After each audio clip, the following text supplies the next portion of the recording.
Andrew Wallace was one of those supporters that walked in with Sussan Ley and was the shadow Attorney-General in her ministry. He joins me now. Andrew, a big day in politics here at Parliament House. Earlier this week you said that if Sussan Ley was deposed, it would look like the political assassination of the Liberal Party's first female leader. Is that what's happened today? Well, Olivia, thanks for having me on.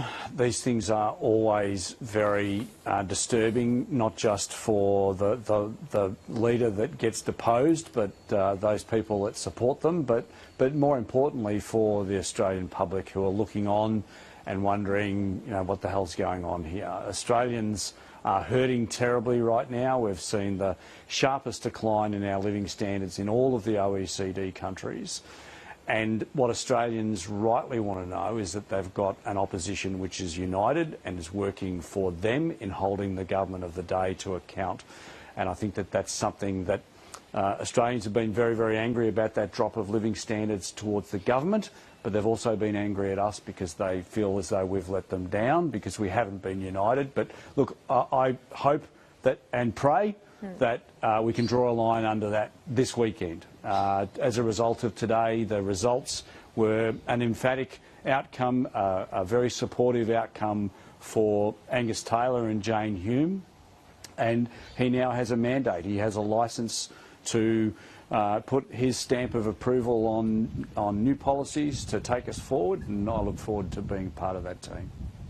And why was it important for you to walk in with Sussan today and show your support? Would you still characterise it as a political assassination?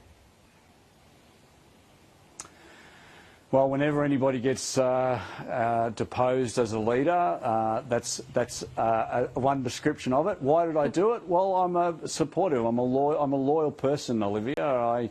I wore my heart out on my sleeve. I believed in May of last year, as I did today, that Sussan was the person for the job.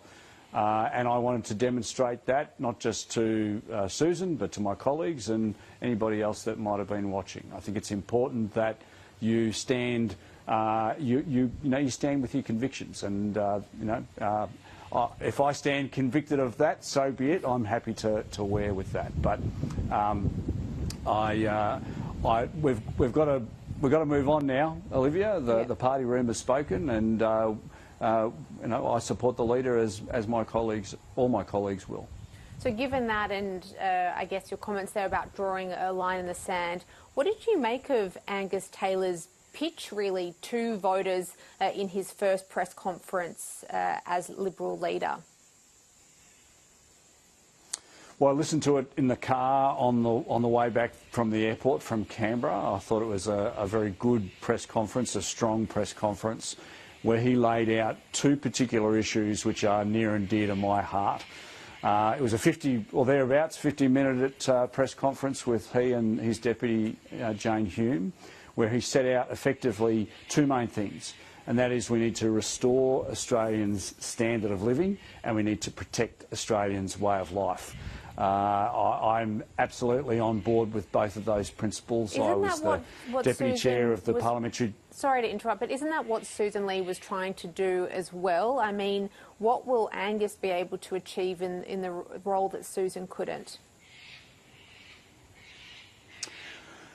Well, look, I could go over all of the entrails. Olivia, it's very clear, where I stood in my support for Sussan. I'm not going to stand here and criticise Sussan.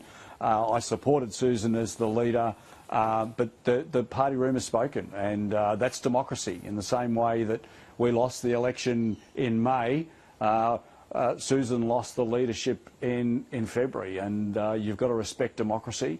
I'm a team player, and I will support Angus Taylor and Jane Hume and the rest of the team because at the end of the day we have got to ensure that we hold this government to account. The only way that we're going to be able to restore Australians' standard of living and protect their way of life is to get rid of this hopeless Labor government.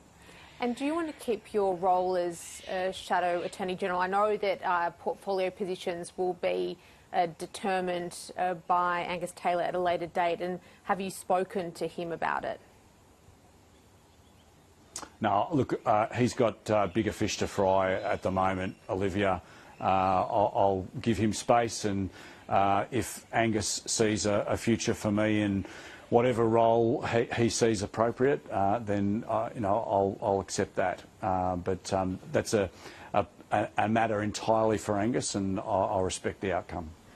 As we look ahead, I wanted to ask you for your thoughts. I mean, how does the opposition rebuild and unite what's an increasingly broad church, both within the party or the coalition itself, but also within the broader Australian community as well? How do you appeal to disenfranchised voters, but also a big cohort really of female voters that have been leaving the coalition in droves?